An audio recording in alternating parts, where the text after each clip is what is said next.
So hello students, देखिए last lecture में हमने देखा था aldehyde ketones and carboxylic acid, ये चैप्टर शुरू किया था जिसमें हम पहले पार्ट में पढ़ने वाले अल्डिहाइड्स एंड कीटोन्स।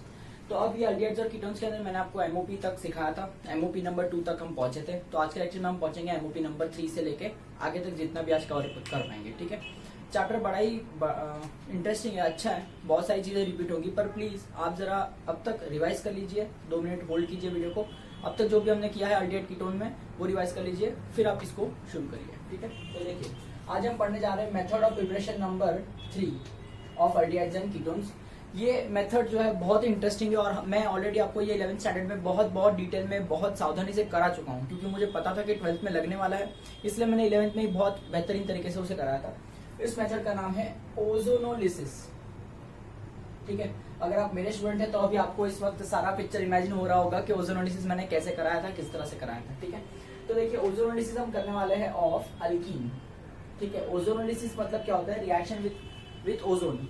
ठीक है, तो मैंने ऐसे बताया था, ऐसा कुछ एक्सप्लेन किया होगा, मैंने स्टोरी बताई होगी कि 2 भाई है, 3 लड्डू बटते हैं, एक्सेट्रा एक्सेट्रा। तो I am not going to repeat that whole story, but फटाफट देख लेते हैं क्योंकि ये मेथड ऑलरेडी बहुत आसान है, आपने इसमें बहुत एग्जांपल्स प्रैक्टिस भी की हुई है, तो मैं यहाँ पर इसमें ज्यादा टाइम डालना नहीं चाहूंगा। ठीक है, तो देखिए अल्कीन जो होता है कुछ इस तरह से दिखाई देता है, carbon to carbon double bond. मैं ऐसा मानता हूँ कि ये 2 भाई है और 2 भाई के बीच में डबल बॉन्ड है। ठीक है, ये है कंपाउंड अल्कीन। ठीक है, इस कार्बन को मैं दोनों भाई मानता हूँ। और ओजोनोलिसिस के दौरान यहाँ पर ओजोन का रिएक्शन किया जाता है, दैट इज O3। ठीक है, तो इस रिएक्शन को मैं ऐसे समझता हूँ कि 2 भाई है और 3 लड्डू है, जिनको हमें 2 भाइयों में बांटना है।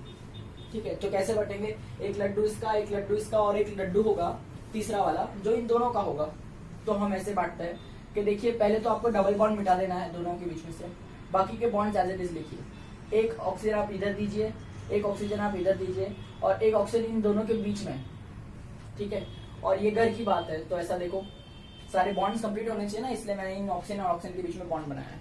ठीक है, तो ये जो स्ट्रक्चर आपके पास में बन रहा है ना, इसे हम ओजोनॉइड कहते हैं, इसे हम कहते हैं ओजोनॉइड। और इस ओजोनॉइड का हम बहुत आसानी से रिएक्शन कर सकते हैं जिंक वाटर के साथ में। देखो मैंने ऐसा कहा था कि 2 भाइयों में 3 लड्डू बटे, तो एक इसका है, एक इसका है, पर इन दोनों का है। तो ये दोनों भाई जो है, जो लड्डू बीच में है, जो बटा हुआ है, उनमें झगड़ा करते हैं। तो इसलिए यहाँ पर जिंक और वाटर, जैसे मम्मी का नाम जिंक था और वाटर का नाम पप्पा, ऐसे मैं याद रखने के लिए कहता हूँ, ऐसा स्टोरी है, just a story to remember this reaction. तो जिंक वाटर ऐसा हम डालते हैं इसके अंदर। तो जिंक वाटर क्या करता है, इनको आके पूछता है कहाँ झगड़ा कर रहे हो, तो ये कहेंगे कि हम ये लड्डू पे झगड़ा कर रहे हैं जो हमें बटा हुआ है, क्योंकि हमको पूरा लड्डू खाना है, आधा आधा नहीं खाना है। तो ये जिंक क्या करेगा, ये जो ऑक्सीजन है वो लेके चले जाएगा। तो बॉन्ड्स जो है वो किस तरह से ब्रेक होते हैं वो बहुत इंपॉर्टेंट है। यहाँ पर ये जो ऑक्सीजन है which is shared between 2 carbon atoms, this will be abstracted by zinc. ठीक है, therefore this bond will also break and this bond will also break. ठीक है, तो ऑक्सीजन ऑक्सीजन बॉन्ड भी ब्रेक हो जाएगा, ये ऑक्सीजन जो है वो ये जिंक लेके चले जाएगा, ये कंपाउंड अलग हो जाएगा, ये कंपाउंड अलग हो जाएगा। तो इस वाले कंपाउंड में देखिए क्या होगा, कार्बन है, उसके 2 बॉन्ड्स है और एक ऑक्सीजन है जो कि डबल बॉन्ड में आ जाएगा, तो कार्बोनिल ग्रुप जनरेट हो रहा है। प्लस ये साइड वाला कंपाउंड भी कुछ ऐसा ही स्ट्रक्चर बनाएगा जो कि कार्बोनिल ग्रुप जनरेट कर रहा है, और ये जो ऑक्सीजन है वो इस जिंक के साथ जा करके ZNO बना देगा। ठीक है, इस तरह से ये कंपाउंड ब्रेक हो जाता है बीच में से और 2 अलग अलग कंपाउंड्स मिलते हैं। अब ये दोनों अलग अलग कंपाउंड्स है, ये दोनों अल्डिहाइड्स भी हो सकते हैं, कीटोन्स भी हो सकते हैं, एक अल्डिहाइड एक कीटोन भी हो सकता है, कुछ भी हो सकता है। ठीक है, तो वो डिपेंड करता है कि आपका स्टार्टिंग मटेरियल क्या हुआ होगा। तो ये मेथड मैंने ऑलरेडी कराया है आपको ओजोनोलिसिस। तो this is how we prepare aldehydes and ketones from ozonolysis of alkene. ठीक है, तो ये रिएक्शन में मैं ज्यादा मेहनत नहीं लेने वाला क्योंकि 11th में हमने बहुत एग्जांपल्स किए हैं। तो मैं अब यहाँ पे क्या करूंगा, फटाफट क्वेश्चंस दे दूंगा, वो क्वेश्चंस आप घर पे ट्राई करिए, उसको सॉल्व कीजिए, उसका IUPAC नेम, कॉमन नेम, सारी चीजें लिखने की कोशिश कीजिए, खुद से ट्राई करिए।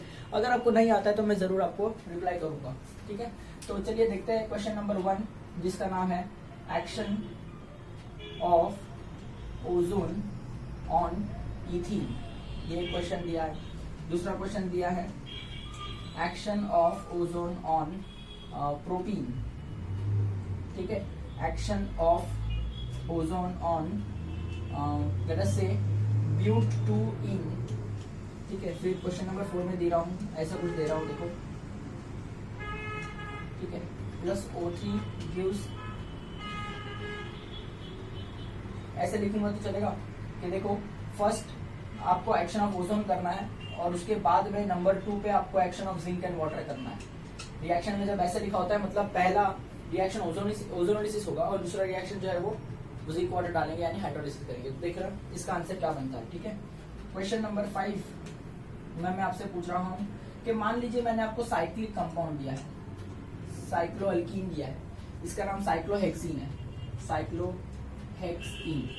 ठीक है, और इसमें मैं आपको ओजोनोलिसिस करने कहता हूँ, तो इसका आंसर क्या होगा। ठीक है, और ऑफ कोर्स जिंक वाटर के एक्शन के बाद भी इसका आंसर क्या होगा ये भी मैं आपसे पूछूंगा। तो उम्मीद करता हूँ कि ये आपको आएगा बहुत अच्छे से, क्योंकि यहाँ पर डबल बॉन्ड ब्रेक हो जाएगा, तो जो साइक्लिक कंपाउंड है अब वो ओपन चेन कंपाउंड हो जाएगा। ठीक है, तो उम्मीद करता हूँ ये जो क्वेश्चन आप अच्छे से सॉल्व कर पाएंगे। बहुत ही बढ़िया क्वेश्चन मैंने यहाँ पर दिए हैं, आप ट्राई करिए। अगर आपको नहीं आता है तो मैं जरूर करवाऊंगा। ठीक है, बट ट्राई करना बहुत जरूरी है। चलिए अब फटाफट मूव करेंगे क्वेश्चन नंबर 4 की तरफ। ठीक है, चलिए देखते हैं मेथड ऑफ प्रिपरेशन नंबर 4 क्या है। ठीक है, मेथड ऑफ प्रिपरेशन नंबर 4 है acid catalysed hydration of alkyne. देखिए आपने एसिड कैटलाइज्ड हाइड्रेशन तो किया है, पर अल्कीन का किया है। कहाँ किया है? अल्कोहल के अंदर मेथड ऑफ प्रिपरेशन नंबर 2 उसमें आपने किया है acid catalysed hydration of alkyne. यहाँ पर हम करने वाले हैं acid catalysed hydration of alkyne. Acid catalysed hydration का मतलब एसिड जो है हम ऐड करेंगे सल्फ्यूरिक एसिड जो कैटलिस्ट की तरह काम करेगा, और बाद में हम इसका एक्शन वाटर से करेंगे। तो देखिए यहाँ पर अल्काइन का करना है तो आपको अल्डिहाइड्स एंड कीटोन्स मिलेगा, लेकिन अगर आप अल्कीन के ऊपर एक्शन करेंगे तो अल्कोहल मिलेगा। ये हम already method of preparation of alcohol में सीख चुके हैं, मैं वापस रिपीट नहीं कर रहा हूँ। ठीक है, उम्मीद करता हूँ आप समझ पा रहे होंगे। ठीक है, तो देखिए acid catalysed hydration of alkyne पे क्या होता है, क्या अल्काइन क्या होता है, carbon to carbon triple bond होता है। ठीक है, जब आप इसमें एसिड कैटलाइज्ड हाइड्रेशन यानी पहले किसका एक्शन करना है, सल्फ्यूरिक एसिड का एक्शन करना है, तो सल्फ्यूरिक एसिड ऐड कीजिए। सल्फ्यूरिक एसिड कैसे लिखता है, HOSO3H ऐसा हम लिखते हैं, जिसमें H प्लस होता है OSO3H माइनस होता है। तो यहाँ ट्रिपल बॉन्ड है और यहाँ H प्लस OSO3H माइनस है। तो आप मार्कोनिकॉफ रूल अप्लाई करिए, नेगेटिव पार्ट वहां जाएगा जहाँ हाइड्रोजन एटम कम है। यहाँ जनरल रिएक्शन है, इसलिए मैं मान लेता हूँ ये यहाँ जा रहा है और ये यहाँ जा रहा है। तो आपको यहाँ पर कंपाउंड क्या मिलेगा बेटा, यहाँ पर आपको मिलेगा carbon to carbon double bond. ये दो बॉन्ड्स तो पहले से थे। इस वाले बॉन्ड पर कौन आया, हाइड्रोजन, और इस वाले बॉन्ड पर आया OSO3H। तो ये आपको एक कंपाउंड मिला। अब यहाँ पर फिर से एक्शन करेंगे हम लोग सल्फ्यूरिक एसिड का HOSO3H। ठीक है, इसमें 2 बार एक्शन करेंगे तो फिर से H प्लस OSO3H माइनस होगा। अब यहाँ पर डबल बॉन्ड है। अब आप ही मुझे बताइए कि अगर यहाँ पर हाइड्रोजन ऐड हुआ है फर्स्ट स्टेप की वजह से, तो यहाँ कंटेंट ऑफ हाइड्रोजन ज्यादा होगा और यहाँ कंटेंट ऑफ हाइड्रोजन कम होगा। तो फिर से यहाँ पर मुझे मार्कोनिकॉफ रूल को फॉलो करते हुए चलना है कि नेगेटिव पार्ट वहां जाएगा जहाँ हाइड्रोजन एटम कम है, मतलब ये वाला पार्ट यहाँ जाना चाहिए और ये वाला पार्ट यहाँ जाना चाहिए। तो automatically by following Markovnikov rule मुझे ऐसा में कंपाउंड मिलता है कि carbon to carbon single bond हो जाएगा। ठीक है, ये सारी चीजें तो पहले से थी, करेक्ट। और डबल बॉन्ड का सिंगल बॉन्ड होने की वजह से इस वाले और इस वाले पे वैलेंसी बनेगी। ठीक है, अब देखिए हाइड्रोजन जो है वो इस वाले पे गया तो यहाँ लिखेंगे, और OSO3H जो इस वाले पे गया तो यहाँ लिखेंगे। अगर आप अच्छी तरह से मार्कोनिक रूल को फॉलो करेंगे तो आपको हर बार ऐसा ही कंपाउंड मिलेगा जिसमें एक ही कार्बन पर 2 OSO3H ग्रुप बने हुए होंगे। ठीक है, क्योंकि मार्कोनिक रूल की वजह से ऐसा ही कंपाउंड आता है, क्योंकि नेगेटिव पार्ट हमेशा वहां जाएगा जहां हाइड्रोजन एटम कम है। ठीक है, कॉमन सेंस है। अब मैं इसके अंदर अगर एक्शन ऑफ वाटर करता हूँ HOH, तो अब मैं 2 मॉलिक्यूल ले रहा हूँ वाटर के और इसको हीट कर रहा हूँ, क्योंकि हाइड्रेशन कहाँ है ना, हाइड्रेशन मतलब रिएक्शन विद वाटर। तो पहले कैटलिस्ट ऐड कर दिया सल्फ्यूरिक एसिड जो इस तरह से काम कर रहा है, कंपाउंड को इसमें कन्वर्ट कर रहा है, ट्रिपल बॉन्ड से सिंगल बॉन्ड में ला रहा है। ठीक है, अब मैं एक्शन ऑफ वाटर करूंगा तो क्या होगा बताइए, बहुत सिंपल सी बात है ना, ये OSO3H और ये H, ये सॉरी यहाँ पर H लिखना भूल गया मैं, है। ठीक है, OSO3H और ये वाला H क्या बन के निकल जाएगा बताइए, -2 टाइम्स ऑफ सल्फ्यूरिक एसिड, यानी जो कैटलिस्ट हमने पहले ऐड किया था। ठीक है, फर्स्ट स्टेप में, अब यहाँ पर एक्शन ऑफ वाटर करने पे वो सल्फ्यूरिक एसिड जो है पूरी तरह से वापस मिल जाएगा, और दोनों ही OSO3H ग्रुप है वो किससे रिप्लेस हो जाएंगे, OH ग्रुप से रिप्लेस हो जाएंगे। तो आपका यहाँ वाला कंपाउंड कुछ ऐसा दिखाई देगा कि एक ही कार्बन पर 2 OH ग्रुप आ रहे हैं, एक ही कार्बन पर 2 OH ग्रुप आ रहे हैं। मुझे बताइए क्या एक ही कार्बन पर कभी 2 OH ग्रुप आ सकते हैं? जी नहीं, क्योंकि जेमिनल अल्कोहल एग्जिस्ट नहीं करते हैं। हम अल्कोहल फिनोल ईथर चैप्टर से जानते आ रहे हैं कि ये एक जेमिनल अल्कोहल है। ठीक है, और geminal alcohol spontaneously water lose करता है, SP यानी स्पॉन्टेनियसली लूजेस वाटर। ठीक है, कैसे वाटर लूज करेगा, ये H और ये OH यहाँ से निकल गया, तो आप ही चेक कीजिए क्या बनेगा, कि एक ही ऑक्सीजन बचेगा जो कि डबल बॉन्ड में आ जाएगा टू कंप्लीट द वैलेंसीज, और यहाँ पर ऐसा कुछ स्ट्रक्चर बनता हुआ मिलेगा, यानी ये जो कंपाउंड है वो अल्डिहाइड भी हो सकता है और कीटोन भी हो सकता है। तो इस तरह से अल्काइन के अंदर action of acid catalysed hydration करने पे हमको अल्डिहाइड और कीटोन मिलता है। ठीक है, तो पहले बहुत आसान रिएक्शन है। आप सल्फ्यूरिक एसिड का एक्शन कीजिए, ठीक है, यहाँ पर, और फिर डबल बॉन्ड हो जाएगा, फिर से एक्शन कीजिए तो सिंगल बॉन्ड हो जाएगा, और मार्कोनिक रूल फॉलो करना, दैट्स ऑल। जब आप एक्शन ऑफ वाटर करेंगे तो दोनों OH और 3H ग्रुप है वो रिप्लेस हो जाएंगे OH मॉलिक्यूल से, तो वो ऑटोमेटिकली एक जेमिनल अल्कोहल बनेगा, और जेमिनल अल्कोहल जो होता है वो वाटर लूज करके अल्डिहाइड और कीटोन बनाता है। ये बात हम पहले से जानते हैं, ठीक है। तो उम्मीद करता हूँ कि ये जो रिएक्शन आपको अच्छी तरह से समझ में आया, और फिर ऑफकोर्स ये जो रिएक्शन है थोड़ा सा बड़ा दिख रहा है पर है बहुत आसान, नॉट दैट डिफिकल्ट, ठीक है। अच्छा, इसका एक ऑल्टरनेटिव मेथड भी है, और ये ऑल्टरनेटिव मेथड है ना, मैंने आपको ऑलरेडी 11th स्टैंडर्ड में करवाया था, ठीक है, जिसे हम कहते हैं डायरेक्ट हाइड्रेशन। क्या कहते हैं? डायरेक्ट हाइड्रेशन ऑफ अल्काइन, ठीक है। यही इसी का ऑल्टरनेटिव मेथड है। तो नया मेथड ऑफ प्रिपरेशन नहीं है, इसी में है कि हम क्या करते हैं बेटा, हम लेते हैं ट्रिपल बॉन्डेड कंपाउंड ऐसे, ठीक है, जिसका नाम क्या है? अल्काइन। इसमें आप क्या ऐड करते हैं? इसमें आप ऐड करते हैं 40% H2SO4, ठीक है, और 1% HgSO4। क्या ऐड करते हैं बताइए आप? 40% H2SO4 और सिर्फ 1% HgSO4 ऐड करते हैं, ठीक है। तो ऑफ कोर्स अगर 40% सल्फ्यूरिक एसिड और 1% HgSO4 है तो बाकी का जो परसेंटेज है वो क्या होगा? वाटर होगा। तो वाटर का फॉर्मूला मैं ऐसा लिखता हूँ HOH, ठीक है। 40% H2SO4 है तो बाकी 60% वाटर होना चाहिए ना, 59%, क्योंकि 1% HgSO4 भी है, पर 59% तो वाटर होगा कि नहीं इसके अंदर। तो ये जो अल्काइन मॉलिक्यूल है ये कैटलिस्ट की तरह काम करते हैं दोनों मॉलिक्यूल्स, तो वाटर के साथ रिएक्ट करता है, और वाटर में H प्लस OH माइनस होता है। तो आप ही बताइए, मार्कोनिक रूल को फॉलो करते हुए हमको क्या कहना चाहिए कि एक कार्बन पर OH जाएगा, एक कार्बन पर H जाएगा।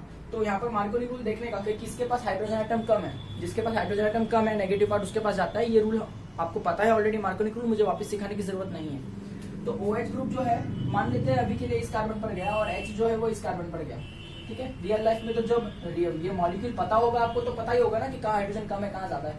तो ये तो जनरल रिएक्शन हम लिख रहे हैं। तो यहाँ पर देखिए क्या होगा, ट्रिपल बॉन्ड का हो जाएगा डबल बॉन्ड, ठीक है। इस वाले कार्बन पर H जा रहा है और इस वाले कार्बन पर जा रहा है OH, तो ऐसा कुछ दिखाई देगा, ठीक है। अब ये जो कंपाउंड है, मैं OH को थोड़ा अच्छे से लिख रहा हूँ इस तरह से। अब यहाँ पर एक स्टेप होता है जिसका नाम है टॉटोमेरिज्म। क्या होता है यहाँ पर? टॉटोमेरिज्म। और हम जानते हैं टॉटोमेरिज्म क्या होता है। टॉटोमेरिज्म इज नथिंग बट, ध्यान से सुनिएगा, exchange of pi electrons and hydrogen, या फिर पाई बॉन्ड एंड हाइड्रोजन, ऐसा मुझे कहना चाहिए तो ज्यादा बेटर होगा, पाई बॉन्ड, ठीक है। Tautomerism is nothing but exchange of pi bond and hydrogen. अब यहाँ पर क्या होता है कि ये जो पाई बॉन्ड है वो ऑक्सीजन के पास में आएगा, bond pair becomes bond pair. उम्मीद करता हूँ समझ में आ रही है। ये बॉन्ड जो है वो अब यहाँ बन जाएगा बॉन्ड, तो bond pair becomes bond pair. तो देखिए जब ये बॉन्ड पेयर यहाँ बॉन्ड पेयर बनेगा तब स्ट्रक्चर कुछ ऐसा दिखाई देगा कि यहाँ सिंगल बॉन्ड हो जाएगा, ठीक है, और यहाँ डबल बॉन्ड हो जाएगा। तो ऐसा करने के बाद में क्या हो जाएगा कि इस कार्बन ने अपना इलेक्ट्रॉन खो दिया, तो इसको क्या मिलेगा? तो ऑक्सीजन के पास में जो हाइड्रोजन है वो इस कार्बन पर आ जाएगा। तो आप देख सकते हैं there is exchange of pi bond and hydrogen. Hydrogen इस कार्बन पर आएगा और उसके बदले में ये कार्बन अपने इलेक्ट्रॉन यहाँ पर बॉन्ड बनाने में हेल्प करेगा, ठीक है। आप देख सकते हैं ये दोनों इलेक्ट्रॉन्स जो है वो अब यहाँ प्रेजेंट है, ठीक है। तो ये वाला जो इलेक्ट्रॉन है वो इस कार्बन को बिलोंग करता है, वो अभी भी उसी के पास में है, चेक करिए। पर ये वाला जो इलेक्ट्रॉन है जो इस कार्बन को बिलोंग करता है, अब वो ऑक्सीजन के पास में आ चुका है कि नहीं। तो इस कार्बन ने इलेक्ट्रॉन किसको दिया? ऑक्सीजन को। तो ऑक्सीजन सामने इस कार्बन को क्या देगा? अपना हाइड्रोजन, ठीक है। तो ये होता है टॉटोमेरिज्म। ध्यान रखिए, स्टेप बहुत इंपॉर्टेंट है टॉटोमेरिज्म का, ठीक है। जब आप टॉटोमेरिज्म करते हैं तो कंपाउंड देखिए क्या हो जाएगा, ये हाइड्रोजन इस कार्बन पर आ जाएगा, तो मुझे ऐसा लिखना पड़ेगा इधर आकर, और ये जो डबल बॉन्ड है वो यहाँ आ जाएगा इस तरह से। तो आप चेक करिए ये जो कंपाउंड है वो एक अल्डिहाइड हो सकता है या तो एक क्या हो सकता है? कीटोन हो सकता है, ठीक है। तो मेथड जो है वो अल्काइन से ही शुरू हो रहा है। या तो आप एसिड कैटलाइज हाइड्रेशन जब करेंगे तो सल्फ्यूरिक एसिड का एक्शन करके आप ये जनरेट करेंगे, फिर वाटर एक्शन करके आप जेमिनल अल्कोहल जनरेट करेंगे, फिर आप वाटर लॉस होगा और ये अल्डिहाइड कीटोन जनरेट होगा। ये ट्रेडिशनल मेथड है, अच्छा मेथड है, ठीक है। पर अगर आपको इतना लंबा चौड़ा रिएक्शन नहीं करना है और फास्ट करना है तो आप ये मेथड यूज कीजिए जिसका नाम है डायरेक्ट हाइड्रेशन। डायरेक्ट हाइड्रेशन में हम डायरेक्ट सल्फ्यूरिक एसिड डालते हैं 40%, 1% ऐड करते हैं HgSO4 और बाकी का जो होगा वो वाटर होगा, परसेंट लिखने की जरूरत नहीं है। तो इसमें काम कौन करता है? ये सब कैटलिस्ट है, 40% और 1%। काम कौन करता है? वाटर। तो वाटर क्या करेगा? इधर मार्कोनिक रूल की तरह एडिशन रिएक्शन करेगा सिंपली, और इस तरह से ये कंपाउंड बनाएगा। देखिए इस कंपाउंड के अंदर अल्कीन भी है और अल्कोहल भी है, इसलिए ये कंपाउंड को मैं कहता हूँ इनऑल। अल्कीन भी है और अल्कोहल भी है, इसलिए मैं क्या कहता हूँ इसे इनऑल। तो इनॉल के अंदर टॉटोमेरिज्म होने के बाद में वो कंपाउंड क्या बन जाएगा, अल्डिहाइड एंड कीटोन। ठीक है, तो उम्मीद करता हूँ ये जो रिएक्शन है आपको अच्छी तरह से समझ में आया है। अब इस पे हम थोड़े से एग्जांपल सॉल्व करते हैं ताकि इस पे आपका अच्छे से हाथ बैठ जाए।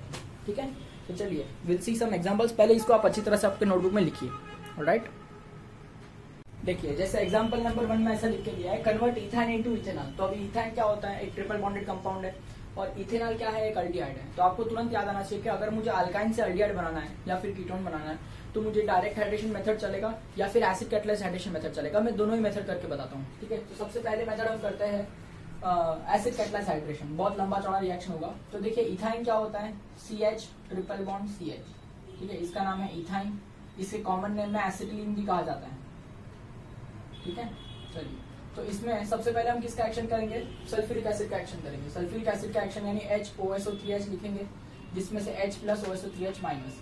अब देखिए यहाँ पर मार्कोनी रूल फॉलो करेंगे। नेगेटिव पार्ट वहां जाएगा जहाँ हाइड्रोजन आइटम कम है, पर यहाँ पर फिलहाल 2 ही कार्बन है और दोनों पर एक एक ही हाइड्रोजन है। तो यहाँ पर ऐसा कोई खास मार्कोनी रूल अप्लाई होने वाला नहीं है। तो आप किसको कहीं पे भी भेजिए कोई फर्क पड़ता नहीं है। ठीक है, तो यहाँ पर क्या होगा कि मान लेते हैं ये H है वो इस कार्बन पर गया और ये OSO3H है जो इस कार्बन पर गया। तो कंपाउंड क्या बन जाएगा, ट्रिपल बॉन्ड से आ जाएगा डबल बॉन्ड में। यहाँ पर एक H था, यहाँ पर भी एक H था, इस वाले कार्बन पर एक और H आया और इस वाले कार्बन पर क्या आया, OSO3H। ठीक है, इस तरह से कुछ सही। अब फिर से हम इसके अंदर किसका एक्शन करेंगे, सल्फ्यूरिक एसिड का, यानी HOSO3H का एक्शन फिर से किया जाएगा, H प्लस OSO3H माइनस। अब यहाँ पर देखिए ये जो कार्बन है इसके पास 2 हाइड्रोजन है, late me right it like this, और ये जो कार्बन है इसके पास एक ही हाइड्रोजन है, तो ये अनसिमेट्रिकल अल्कीन हो जाएगा। अब मुझे इसके अंदर अगर सल्फ्यूरिक एसिड ऐड करना है तो यहाँ बराबर से मेरा मार्कोनी रूल फॉलो होगा, है ना। अब नेगेटिव पार्ट वहां जाएगा जहाँ हाइड्रोजन आइटम कम है, तो ये वाला जो पार्ट है वो यहाँ जाएगा और हाइड्रोजन जो है वो यहाँ जाएगा। ठीक है, इस तरह से। तो आप देख सकते हैं कि यहाँ पर क्या बनेगा, CH2 के ऊपर अगर एक हाइड्रोजन आएगा तो CH3 बनेगा, डबल बॉन्ड का सिंगल बॉन्ड हो जाएगा बिकॉज एडिशन रिएक्शन है। CH के ऊपर क्या आएगा, OSO3H, और पहले से नीचे एक OSO3H तो फर्स्ट स्टेप से है ही है। तो इस तरह से आपका कुछ स्ट्रक्चर बनेगा। ठीक, अब हम क्या करेंगे, दोनों के अंदर एक्शन ऑफ वाटर करेंगे। तो वाटर के कितने मॉलिक्यूल लगेंगे, हमें 2 मॉलिक्यूल लगेंगे, हीट करेंगे। तो क्या हो जाएगा बताओ, ये OSO3H और ये H, ये OSO3H और ये H, दोनों ही सल्फ्यूरिक एसिड बन करके निकल जाएगा और दोनों ही OSO3H अब रिप्लेस हो जाएंगे OH ग्रुप से। तो यहाँ पर मैं -2 टाइम्स ऑफ H2SO4 लिख देता हूँ। ठीक है, जो कि यहाँ से निकल चुका है। अब दोनों ही OSO3H को हम लोग OH से रिप्लेस करेंगे तो स्ट्रक्चर कुछ ऐसा बनेगा कि नहीं। ठीक है, और ये एक जेमिनल अल्कोहल है, हम जानते हैं, जो आपो आप वाटर लूज करता है इस तरह से कुछ, और अपने आप को देखिए इसमें कन्वर्ट कर लेगा। और ये जो कंपाउंड है इसके नाम है इथेनॉल, अल्डिहाइड है, और या फिर इसे हम कहते हैं एसिड अल्डिहाइड कॉमन नेम में। ठीक है, तो उम्मीद करता हूँ ये जो मेथड है आपको समझ में आया है कि किस तरह से किया जाता है।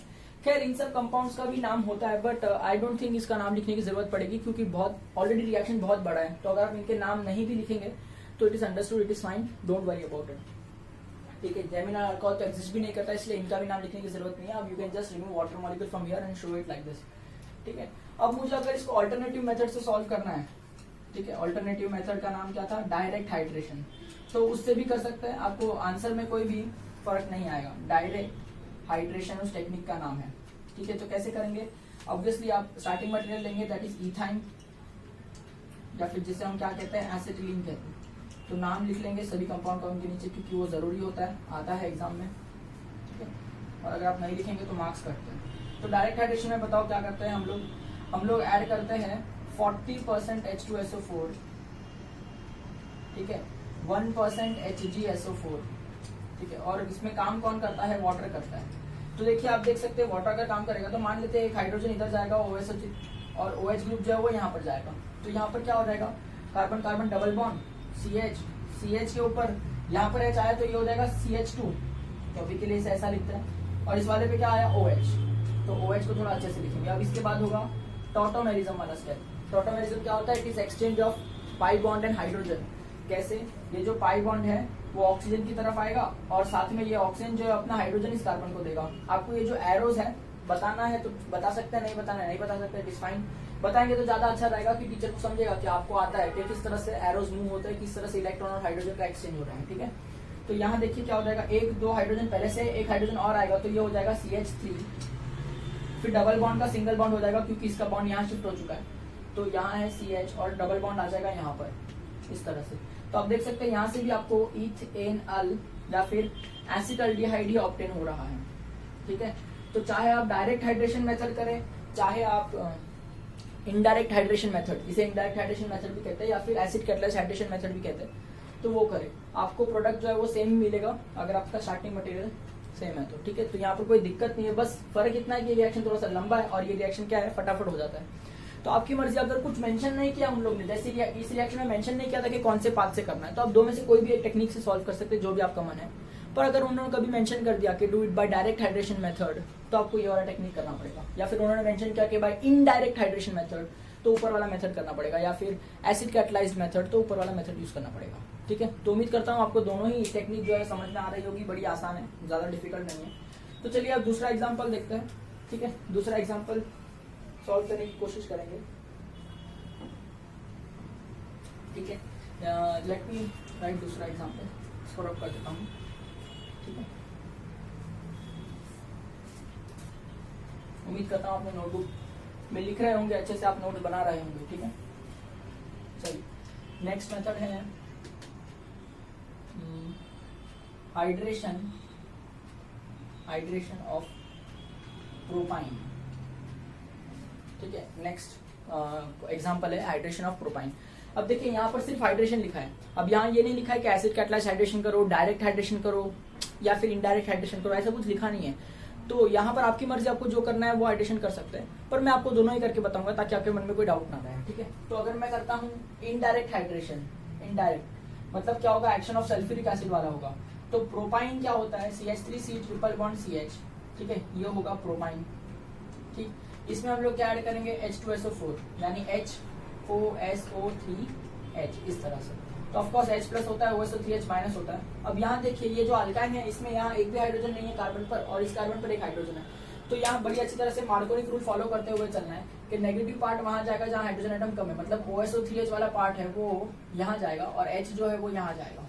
ठीक है, तो इस वजह से आपका जो कंपाउंड है वो क्या बनेगा, CH3C, इस वाले कार्बन पर आया OSO3H, यहाँ पर डबल बॉन्ड हो जाएगा और इस वाले कार्बन पर एक H आएगा, पहले से एक H है तो ये हो जाएगा CH2।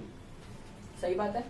तो अब इस कंपाउंड के अंदर फिर से H2SO4 का एक्शन करेंगे, HOSO3H ऐसा दिखाई देता है। अब देखिए यहाँ पर फिर से मार्कोनिक रूल फॉलो होगा, तो आप चेक करिए कि नेगेटिव पार्ट जो है वो कहाँ जाएगा, जहाँ हाइड्रोजन एटम कम है अक्रॉस द डबल बॉन्ड, और ये यहाँ पर जाएगा। ठीक है, तो आप देख सकते हैं ऑटोमेटिकली एक ही कार्बन पर दो OSO3H ग्रुप आने लग जाएंगे। अगर आप मार्कोनिक रूल को अच्छे से फॉलो करेंगे तो हर बार यही हो रहा होगा, यहाँ सिंगल बॉन्ड हो जाएगा और ये हो जाएगा CH3। और इस कंपाउंड के अंदर हम 2 बार वाटर ऐड करेंगे, तो यहाँ से 2 टाइम्स ऑफ H2SO4 निकल जाएगा। तो उम्मीद करता हूँ कैसे निकल रहा है वो आपको पता होगा, मैं बार बार हर बार एक्सप्लेन करके नहीं लिखूंगा, ऐसे लिखूंगा तो भी आपको समझ में आ जाना चाहिए। तो अब क्या होगा, दोनों ही OSO3H ग्रुप है वो OH ग्रुप से रिप्लेस हो जाएंगे और आपको एक जेमिनल अल्कोहल बना करके देंगे। हम जानते हैं जेमिनल अल्कोहल अनस्टेबल होते हैं, वो स्पॉन्टेनियसली वाटर लूज करेंगे। कैसे, ये H और ये OH। ठीक है, इस तरह से वाटर लूज करेंगे और देखिए अपने आप को इस कंपाउंड में कन्वर्ट करेंगे। तो आप देख सकते हैं कि ये कंपाउंड क्या है, एसीटोन बन रहा है, कीटोन बन रहा है, या फिर प्रोपेन 2-ओन इसका IUPAC नेम है। तो उम्मीद करता हूँ रिएक्शन आपको अच्छी तरह से समझ में आ रहा होगा किस तरह से हो रहा है। ठीक है, चलिए अब अगर मैं करता हूँ नेक्स्ट रिएक्शन डायरेक्ट मेथड से करना चाहता हूँ, यही रिएक्शन डायरेक्ट हाइड्रेशन मेथड से करना चाहता हूँ, तो भी आप कर सकते हैं, आंसर तो सेम ही रहेगा। कैसे, देखिए ये प्रोपाइन है। ठीक है, डायरेक्ट हाइड्रेशन मेथड में हम क्या करते हैं, 40% H2SO4, 1% HgSO4 और ऑब्वियसली बाकी का सब क्या होगा, वाटर। तो वाटर काम कैसे करेगा, इसमें H प्लस है और OH माइनस है, तो नेगेटिव पार्ट को वहां भेजिए जहां हाइड्रोजन एटम कम है, तो यहाँ जाएगा और ये हाइड्रोजन जो है वो यहाँ जाएगा। मार्कोनिक रूल फॉलो किया और तो कुछ नहीं किया। तो CH3C इस पर आ जाएगा OH, यहाँ डबल बॉन्ड हो जाएगा, यहाँ हो जाएगा CH2 इस तरह से। तो देखिए ये कंपाउंड जनरेट हो रहा है, इसमें ईन भी है और अल्कोहल भी है, तो इसे इनॉल कहना चाहिए। अगर इसका IUPAC नेम लिखने का मन हो तो लिख सकते हैं, it is going to be prop 2-in-2-ol, right, sorry prop 1-in-2-ol, I am so sorry.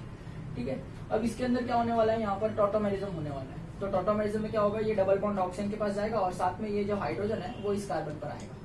ठीक है, तो ये जो कंपाउंड है CH3C डबल बॉन्ड O और ये बन जाएगा CH3 इस तरह से। तो आप देख सकते हैं यहाँ पर भी आपको एसीटोन ही मिल रहा है, या फिर जिसे हम क्या कहते हैं, प्रोपेन 2-ओन IUPAC में यही मिलेगा। तो उम्मीद करता हूँ रिएक्शन समझ में आया होगा। ठीक है। और आई गेस इतना प्रैक्टिस काफ़ी है। अब 2-3 एग्जाम्पल मैं आपको होमवर्क में सॉल्व करने के लिए दे देता हूँ, ठीक है। तो एग्जाम्पल देख लेते हैं होमवर्क के, ठीक है। फिर मूव करते हैं अपने next method of preparation, that is method of preparation number 5 पर, ठीक है। देखिए 2 एग्जाम्पल दिया है होमवर्क में। जैसे एग्जाम्पल नंबर 1 है action of 40% H2SO4 1% HgSO4 on phenyl ethyne. तो फिनाइल इथाइन का स्ट्रक्चर मैं आपको बता देता हूँ। ये इथाइन है और इसमें एक कार्बन पर फिनाइल रिंग होगा इस तरह से। तो ये फिनाइल इथाइन का स्ट्रक्चर है। इस पर एक्शन ऑफ सल्फ्यूरिक एसिड करना है, मतलब ये 40% वाला मेथड करना है, टॉटोमेरिज्म वाला, ठीक है। और दूसरा क्वेश्चन है प्रिपेयर ब्यूटेनॉन फ्रॉम अल्काइन। तो उम्मीद करता हूँ कि ये बहुत अच्छे से आप सॉल्व कर पाएंगे, ठीक है। चलिए अब मूव करते हैं अपने नेक्स्ट मेथड ऑफ प्रिपरेशन की तरफ। चलिए हम मूव करेंगे मेथड ऑफ प्रिपरेशन नंबर 5 की तरफ। तो बहुत आसान मेथड है, ठीक है। देखिए एमओपी नंबर 5 कुछ नया है आपके लिए। क्या है देखिए, दैट इज डीकार्बोक्सिलेशन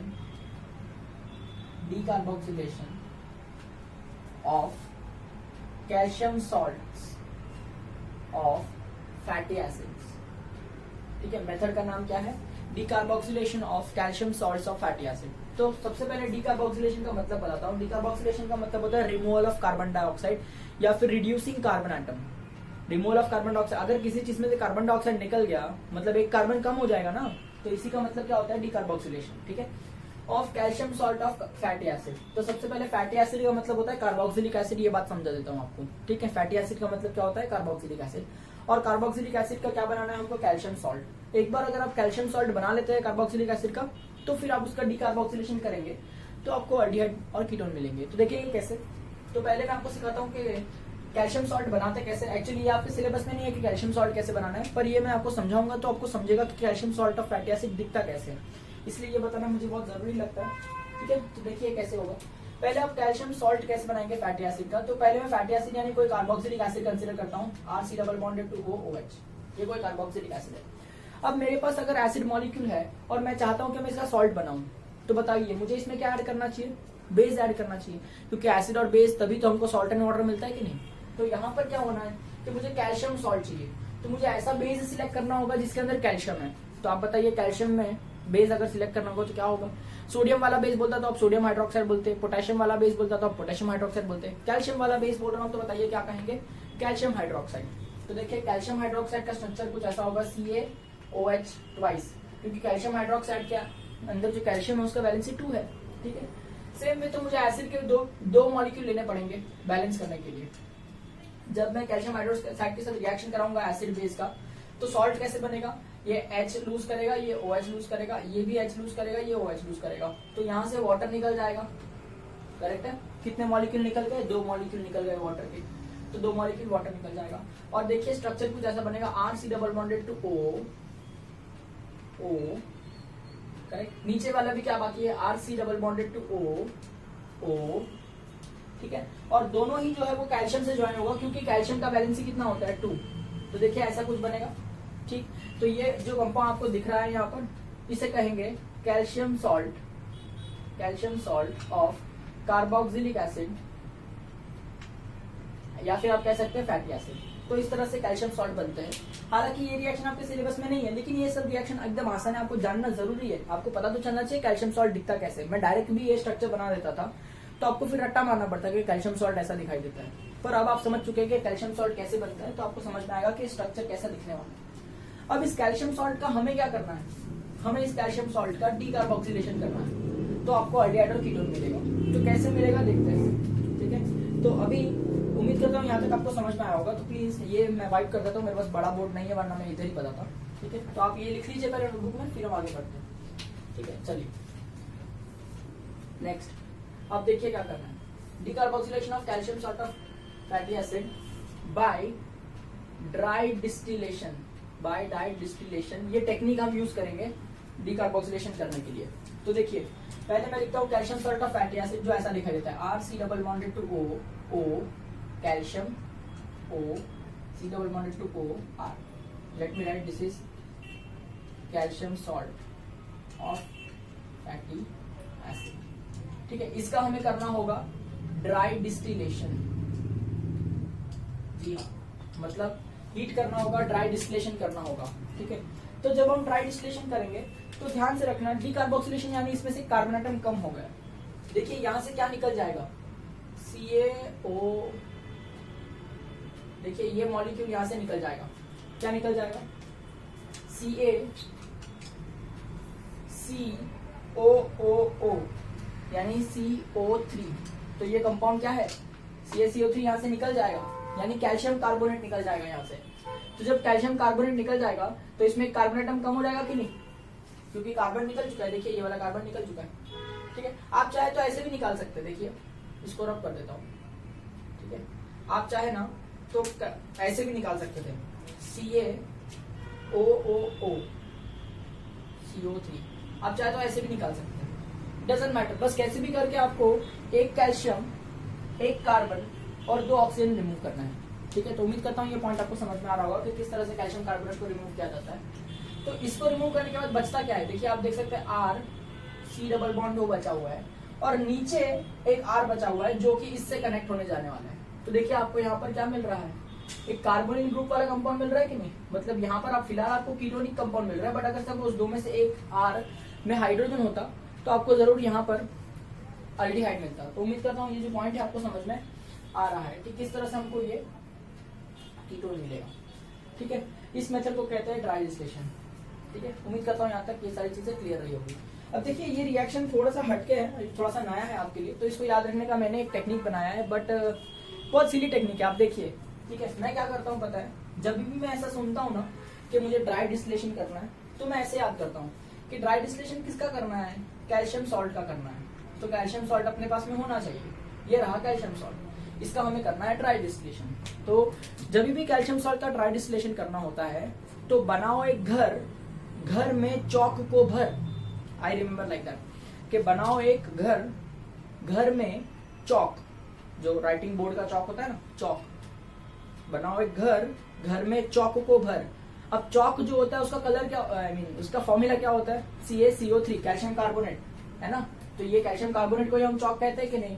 तो जैसे ही आप किसी कैल्शियम सॉल्ट का फैटी एसिड को देखो तो बनाओ एक घर, घर में चौक को भर। तो घर यानी मतलब ऐसा एक, देखो ऐसा एक घर बनाया छोटा सा प्लॉट, उसमें चौक को भर दिया CaCO3, तो ये घर में चौक को भर, ऐसा भरने का और कैल्शियम कार्बोनेट को निकाल देने का। फिर जो बचा हुआ है ना RC double bond O R, उसको कनेक्ट करके लिखने का, तो आपको ऑटोमेटिकली कंपाउंड मिलेगा। इसका एग्जांपल सॉल्व करके बताता हूँ मैं आपको, तो अच्छे समझेगा। जैसे एग्जांपल में मैं ऐसा कहता हूँ DD यानी ड्राई डिस्टिलेशन ऑफ, मान लेते हैं calcium salt of acetic acid, ऐसा लिखा है। तो calcium salt of acetic acid यानी कितने कार्बन वाला एसिड है, 2 कार्बन वाला एसिड है ना। तो 2 कार्बन ऐसे दिखाई देंगे जिसमें से ये एसिड का फंक्शनल ग्रुप होगा, ठीक है कि नहीं। तो ये एसिटिक एसिड ऐसा दिखाई देता है, पर आपको एसिटिक एसिड कहा है कि एसिटिक एसिड का कैल्शियम सॉल्ट का है, कैल्शियम सॉल्ट। तो यहाँ से H को रिमूव करेंगे, कैल्शियम को कनेक्ट करेंगे और यही मॉलिक्यूल वापस लिखेंगे नीचे की तरफ इस तरह से। तो इसे कहते हैं कैल्शियम एसिटेट, कैल्शियम एसिटेट, या फिर आप लिख सकते हैं कैल्शियम इथेनोएट IUPAC नेम में, या फिर आप सिंपली लिख सकते हैं calcium salt of acetic acid, ऐसा बड़ा सा नाम लिख सकते हैं, या फिर आप लिख सकते हैं calcium salt of ethanoic acid, ठीक है। ऐसे बड़े बड़े नाम भी आप लिख सकते हैं, टोटल 4 नाम लिख सकते हैं, आपकी मर्जी, आपको जो नाम लिखना है लिख लीजिए, जो अच्छा लगता है लिखिए, ठीक है। अब देखो जैसे मैंने सुना कि ड्राई डिस्टिलेशन करना है किसमें, calcium salt of acetic acid में, तो DD लिखूंगा, यहाँ पर हीट करूंगा। आप DD नहीं, आप पूरा लिख जाएंगे ड्राई डिस्टिलेशन, ठीक है। तो क्या करना है, बनाओ एक घर, घर में चौक को भर। तो यहाँ देखिए तो चौक का फॉर्मूला क्या होता है, CaCO3। तो चलिए बनाते हैं घर, घर में चौक को भरते हैं। तो देखिए मैंने इस तरह पर भर दिया चौक CaCO3, देखिए बनाओ एक घर, घर यानी ऐसा सच में घर नहीं बनाने का है, सिर्फ एक सर्कल करने का है, उसके अंदर चौक को भरने का है। तो ऐसे वो घर भर ऐसा राइम करने के लिए मैंने बनाया, ठीक है। तो बनाओ एक घर, घर में चौक को भर। ये जो CH3 है अब वो किससे कनेक्ट होगा, इस C डबल बॉन्ड से कनेक्ट होगा ना, क्योंकि इसका भी बॉन्ड ब्रेक हो रहा है, इसका भी बॉन्ड ब्रेक हो रहा है। यहाँ देखिए CH3 है, C डबल बॉन्ड O है, अब ये जो CH3 है वो इससे कनेक्ट होगा, तो यहाँ पे इस तरह से लिखिए। तो देखो इस तरह से आपको कंपाउंड मिल रहा है। ये जो कंपाउंड है इसका नाम क्या है, एसीटोन, ठीक है, या फिर इसे हम IUPAC नेम में कह सकते हैं प्रोपेन 2। कॉमन नेम में आप इसे डाइमिथाइल कीटोन भी कह सकते हैं, बट उम्मीद करता हूँ IUPAC नॉमेनक्लेचर ये सब तो आपको आता ही होगा ऑलरेडी। रिएक्शन इंपॉर्टेंट है, वो आपको समझ में आना चाहिए, ठीक है। चलिए अब इस पे थोड़े से और एग्जांपल सॉल्व करते हैं, और एक और मेथड है थोड़ी सी इससे रिलेटेड, वो देखते हैं। देखिए एग्जांपल नंबर 2 में मैंने दिया है dry distillation of calcium benzoate. तो देखिए कैल्शियम बेंजोइक क्या होता है कि बेंजोइक एसिड के सॉल्ट से आया होगा, आई मीन कैल्शियम सॉल्ट जो है वो बेंजोइक एसिड का होगा। तो बेंजोइक एसिड कैसा दिखाई देता है, बेंजीन रिंग होगी, ठीक है, वहां पर सी डबल बॉन्ड ग्रुप होगा ओ एच, ये बेंजोइक एसिड है। तो इसका कैल्शियम सॉल्ट में क्या होता है, एच निकालना होगा और इसी को कैल्शियम से ज्वाइन करके इसी मॉलिक्यूल को वापस लिखना होगा, ठीक है, बहुत सिंपल सा है, ज्यादा डिफिकल्ट तो नहीं है, ठीक है। अब इसके अंदर मुझे करना है ड्राई डिस्टिलेशन। तो जब भी मैं किसी सॉल्ट का ड्राई डिस्टिलेशन देखता हूँ, कैल्शियम सॉल्ट का, तो मैं क्या करता हूँ, बनाओ एक घर, घर में चौक को भर। तो देखिए इस बार मैंने ऐसे चौक भर रखा है, तो अब ऐसा करेंगे तो क्या देख सकते हैं, क्या बन रहा है, बेंजीन रिंग है, ठीक है, फिर उससे connected C double bond O है, फिर उससे कनेक्ट होने वाला ये बेंजीन रिंग। तो ऐसा कुछ स्ट्रक्चर बनेगा कि नहीं, ठीक है, अच्छे से कनेक्ट करने का थोड़ा बराबर दिखना चाहिए, ठीक है, इस तरह से। तो आप देख सकते हैं ये वाला कंपाउंड बन रहा है और ऑफकोर्स यहाँ से कैल्शियम कार्बोनेट निकल जाएगा, CaCO3। तो ये जो कंपाउंड है इसका नाम क्या है, डाई फिनाइल कीटोन, ये उसका कॉमन नेम है। IUPAC नेम है इसका बेंजाफिनोन, ठीक है, ऑलरेडी आपको मैं सिखा चुका हूँ बेंजाफिनोन। तो बहुत ही इंपॉर्टेंट कंपाउंड है बेंजाफिनोन, बहुत ज्यादा जरूरी है। अगर आपसे कोई कहते हैं कि prepare benzophenone by dry distillation method, तो याद रखना यहाँ से शुरू करना है, यहाँ खत्म, ठीक है। तो ये बहुत इंपॉर्टेंट रिएक्शन है, इसको स्टार मार्क लगा लेना, एग्जामिनर का फेवरेट है, आता है एग्जाम में, ठीक है। दूसरा क्वेश्चन देखो, dry distillation of calcium propionate. Propionate यानी क्या होगा, प्रोपेनोइक एसिड का कैल्शियम सॉल्ट होगा। तो देखिए प्रोपेनोइक एसिड यानी 3 कार्बन वाला एसिड। तो पहले प्रोपेनोइक एसिड बना लेता हूँ इस तरह से, देखिए ये हो गया प्रोपेनोइक एसिड। इसका कैल्शियम सॉल्ट है, यहाँ से H हटाने का है, कैल्शियम लगाने का और इसी मॉलिक्यूल को वापस लिखने का है उल्टा करके नीचे, ठीक है, इस तरह से। चलिए इसका ड्राई डिस्टिलेशन करना है, तो बताइए, बनाओ एक घर, घर में चौक को भर। तो चलिए इस तरह से यहाँ से भर दिया, ठीक है। तो देखिए आप देख सकते हैं कि ये क्या बच रहा है ऊपर, CH3 CH2 C double bond O, है ना। अब यहाँ पर से क्या होगा, CH2 से बॉन्ड ब्रेक हुआ है तो CH2 कनेक्ट होगा ना, तो यहाँ से CH2 कनेक्ट होगा और उस CH2 से कनेक्टेड CH3 ऑलरेडी है तो वो भी कनेक्ट होगा इस तरह से। तो यहाँ पर ये ऐसा कंपाउंड बनेगा, इसका कॉमन नेम में आप इसे डाईइथाइल कीटोन कह सकते हैं। IUPAC नेम में अगर आपको कहना है तो पेंटेन थ्रीओन कह सकते हैं, पेंटेन थ्रीओन, ठीक है। तो उम्मीद करता हूँ ये पॉइंट जो आपको अच्छी तरह से समझ में आया होगा कि किस तरह से मैंने ड्राई डिस्टिलेशन किया है। एक लास्ट क्वेश्चन देखते हैं इसी के बेसिस पे, that is dry distillation of calcium formate. Calcium formate formic acid यानी एक कार्बन वाला कार्बोक्सिलिक एसिड, इसे फॉर्मिक एसिड कहते हैं, यहाँ से आया होगा। तो इसका कैल्शियम सॉल्ट यानी क्या होगा, यहाँ से H हटाएंगे, कैल्शियम लिखेंगे और इसको फिर से कनेक्ट करेंगे इस तरह से, है ना। तो आसान टेक्निक है, इसमें ड्राई डिस्टिलेशन करना है। तो देखिए बनाओ एक घर, घर में चौक को भर, तो इस तरह से भर दिया, ठीक है। अब देखिए बचा क्या है, H है, C डबल बॉन्ड O है, ये वाला H इस कार्बन पर आएगा तो ऐसा लिखेगा कि नहीं। और ये जो कंपाउंड बन रहा है यहाँ पर, इसका नाम है फॉर्मल्डिहाइड, ठीक है, या फिर IUPAC नेम में कहूँ तो मीथेनॉल। तो उम्मीद करता हूँ कि ये जो रिएक्शन है मीथेनॉल, हाँ ये ऑल नहीं है, अल है, अल AL। तो उम्मीद करता हूँ ये रिएक्शन आपको अच्छी तरह से समझ में आया होगा कि किस तरह से मैं ड्राई डिस्टिलेशन करके अल्डिहाइड्स और कीटोन्स को जनरेट कर रहा हूँ। मोस्टली कीटोन्स ही बन रहा है, सिर्फ एक ही अल्डिहाइड बन रहा है, दैट इज फॉर्मल्डिहाइड यहाँ पर, ठीक है। अब देखिए मेथड ऑफ प्रिपरेशन यही है, बस अब मैं थोड़ा सा वेरिएशन लाने वाला हूँ इस मेथड ऑफ प्रिपरेशन के अंदर। अब यहाँ पर हम क्या कर रहे थे, एक ही कैल्शियम सॉल्ट ले रहे थे और उसका ड्राई डिस्टिलेशन कर रहे थे, ठीक है। रिएक्टेंट में एक ही कैल्शियम सॉल्ट है और हम उसका ड्राई डिस्टिलेशन कर रहे थे। अब वेरिएशन ये है कि अगर मैं आपको रिएक्टेंट में 2 मिक्सचर दे दूं, 2 कैल्शियम सॉल्ट का मिक्सचर दे दूं, अलग अलग 2 कैल्शियम सॉल्ट का मिक्सचर दे देता हूं, इक्विमोलर मिक्सचर। इक्विमोलर मिक्सचर का मतलब इक्वल क्वांटिटीज का मिक्सचर, जैसे 10 ग्राम एक कंपाउंड और दूसरा कैल्शियम सॉल्ट है वो भी 10 ग्राम, दोनों का मिक्सचर अगर मैंने आपको रिएक्टेंट में दिया और ड्राई डिस्टिलेशन किया तो क्या कंपाउंड बनेगा। तो ये भी एक टेक्निक है, बहुत ही बढ़िया है, डिस्कस करते हैं, देखिए कैसे। Let me wipe this board of first, ठीक है। तो ये एक वैरायटी है इसी रिएक्शन का, मेथड ऑफ प्रिपरेशन नहीं बदल रहा है, मेथड ऑफ प्रिपरेशन सेम है, टेक्निक भी सेम है, बस थोड़ी सी वैरायटी है इसके अंदर, ठीक है। इस तरह से देखिए, प्लीज पे अटेंशन। यहाँ पर ऐसा कुछ है कि when 2 कैल्शियम सॉल्ट्स या फिर when equimolar quantities of 2 calcium salts are given, ठीक है, then dry distillation is crossed मतलब क्रॉस डिस्टिलेशन होगा। अब मैं बताता हूँ आपको क्रॉस डिस्टिलेशन क्या होता है। देखिए, अगर आप यूज करते हैं इक्विमोलर मिक्सचर, तो ये जो है इसको मुझे एग्जांपल से ही सॉल्व करना पड़ेगा। तो एग्जांपल नंबर 1 में देखिए ऐसा दिया है कि equimolar mixture of calcium acetate and calcium propionate.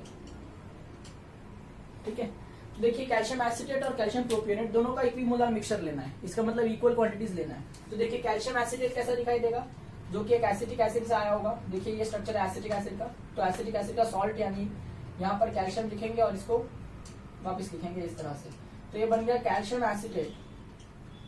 ठीक है, और साथ ही में मुझे क्या लेना है, इसमें कैल्शियम प्रोपियोनेट भी लेना है, तो वो प्रोपियोनिक एसिड से आएगा, इसलिए कुछ ऐसा दिखाई देगा 3 कार्बन वाला। ठीक है, यूं इस तरह से लिख लेंगे। तो ये जो कंपाउंड लिखा है मैंने, ये क्या है, कैल्शियम प्रोपियोनेट। ठीक है, जब हम लोग रिएक्टेंट में ऐसे 2 मॉलिक्यूल्स लेते हैं और हम कोशिश करते हैं कि चलिए हम इसका ड्राई डिस्टिलेशन करेंगे, तो आपको क्या करना है, यहाँ पर ड्राई डिस्टिलेशन जो है वो क्रॉस्ड होने वाला है। इसका मतलब क्या होगा, पहले आप बहुत आसानी से इस कंपाउंड के अंदर बनाओ एक घर, घर में चौक को भर, ऐसा काम कर लीजिए कि इसमें देखिए, इसमें अगर मैं बनाऊं एक घर, घर में चौक को भर, तो इस तरह से मैंने देखिए चौक भर लिया। ठीक, इसके अंदर भी देखो बनाओ एक घर, घर में चौक को भर, तो कैल्शियम कार्बोनेट CaCO3 को भर लो। मान लेते हैं कि मैंने, सॉरी ये थोड़ा मैंने फॉर्मूला गलत लिखा है, सो सॉरी, ये ऐसा लिखना चाहिए, तो गाय में थोड़ा सा गलती हो गया, बट आज समझ सकते हैं इतनी चीजें। ठीक है, हाँ, तो इसमें भी चौक भर लीजिए। तो ये देखो इस तरह से CaCO3 ये चौक भर लिया। अब क्रॉस डिस्टिलेशन क्या होता है, यहाँ देखिए, ये वाला जो ग्रुप है ये कार्बन ग्रुप है, और ये वाला जो ग्रुप है इसके अंदर कार्बोनिल ग्रुप है। सही बात है, इसमें भी ऐसे चेक करिए, ये वाला जो ग्रुप है वो कार्बन वाला ग्रुप है, और ये वाला जो ग्रुप है उसमें कार्बोनिल ग्रुप है। तो क्रॉस डिस्टिलेशन में क्या होता है कि यहाँ का कार्बोनिल वाला ग्रुप, इस मॉलिक्यूल का कार्बोनिल वाला ग्रुप इसके कार्बन वाले ग्रुप से कनेक्ट होगा, और इसके कार्बोनिल वाला ग्रुप इसके कार्बन वाले ग्रुप से कनेक्ट होगा। इसे कहते हैं क्रॉस डिस्टिलेशन। इधर का माल उधर है ना, ऐसा क्रॉस डिस्टिलेशन। इधर का ये कंपाउंड का कार्बोनिल वाला ग्रुप इसके कार्बन ग्रुप से कनेक्ट होगा, और इसका कार्बोनिल वाला ग्रुप इसके कार्बन ग्रुप से कनेक्ट होगा। क्रॉस डिस्टिलेशन होने वाला है। ठीक है, तो देखिए क्या होगा, ये जो CH3 है, CH2 है, C डबल बॉन्ड O है, ये किससे कनेक्ट होगा, इसके CH3 से कनेक्ट होगा, तो यहाँ पर आएगा इस तरह से CH3। ठीक है, अब से में दूसरे प्रोडक्ट को देखिए, यहाँ क्या लिखा है, CH3, फिर क्या है, C डबल बॉन्ड O, तो ये C डबल बॉन्ड O किससे कनेक्ट होगा, इससे कनेक्ट होगा ना, तो इसमें CH3 से थोड़ी कनेक्ट होगा, बॉन्ड यहाँ से टूटा है तो यहाँ से कनेक्शन होगा ना। तो यहाँ पर देखिए किससे कनेक्ट होगा, CH2, और CH2 से कनेक्टेड क्या है, CH3। तो आपको देखिए ये कंपाउंड मिलेगा। अगर आप देखेंगे दोनों कंपाउंड सेम है, इसका भी IUPAC नेम ब्यूटेन 2O है, ठीक है, और इसका भी IUPAC नेम ब्यूटेन 2O नहीं है, तो दोनों कंपाउंड सेम मिल रहे हैं। तो आप ऐसा लिख सकते हैं, या तो फिर इसके आगे सिर्फ ऐसा 2 लिख सकते हैं और ये नहीं लिखेंगे तो चलेगा। तो उम्मीद करता हूँ यहाँ समझ में आ रहा होगा किस तरह से सेम कंपाउंड मिल रहा है। और ऑफकोर्स यहाँ से 2 टाइम्स CaCO3 निकल जाएगा, एक कैल्शियम कार्बोनेट इसका और एक कैल्शियम कार्बोनेट इसका। तो इसे कहते हैं क्रॉस डिस्टिलेशन। ये सिर्फ तभी होता है जब हम लोग 2 सॉल्ट यूज करते हैं इक्विमोलर क्वांटिटीज यानी इक्वल क्वांटिटीज में।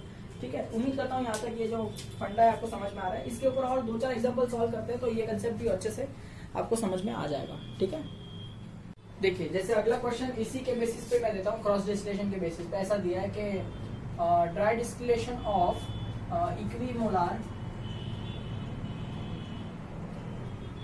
Quantities of calcium acetate and calcium formate, ऐसा दिया है। तो चलिए सॉल्व करते हैं। कैल्शियम एसीटेट कैसा दिखाई देगा, एसिटिक एसिड के सॉल्ट जैसा, तो ऐसा दिखाई देगा। देखिए ये हो जाएगा कैल्शियम एसीटेट, और कैल्शियम फॉर्मेट फॉर्मिक एसिड के सॉल्ट जैसा दिखाई देगा ना, तो वो कुछ इस तरह से दिखेगा। ठीक है, उम्मीद करता हूँ आपको समझ में आ रहा है कि ये है कैल्शियम एसीटेट और ये है कैल्शियम फॉर्मेट, या फिर अब इसे कैल्शियम मिथेनोएट और कैल्शियम मिथेनोएट ऐसा भी कह सकते हैं। ठीक है, एनीवे इसका ड्राई डिस्टिलेशन करेंगे तो आपको पता है अगर इधर 2 रिएक्टेंट्स है तो बनाओ एक घर वाला टेक्निक आप यूज कीजिए पहले, और फिर बाद में क्रॉस डिस्टिलेशन करना होगा। तो चलिए इसमें चौक भरते हैं CaCO3 कुछ इस तरह से, और इसमें भी चौक भर लेते हैं CaCO3 कुछ इस तरह से। ठीक है, ऐसा कोई रूल नहीं है कि कहाँ से भरना है, आप CaCO3 भर लीजिए, दैट्स ऑल। अब आप चेक करिए, ये जो है ये खाली कार्बन वाला ग्रुप है, इसमें कार्बोनिल ग्रुप नहीं है, और ये वाला जो ग्रुप है इसमें कार्बोनिल ग्रुप है, ठीक। यहाँ पर जो है वो H है, इसमें कोई कार्बोनिल ग्रुप नहीं है। और ये वाला जो ग्रुप है इसमें कार्बोनिल ग्रुप है।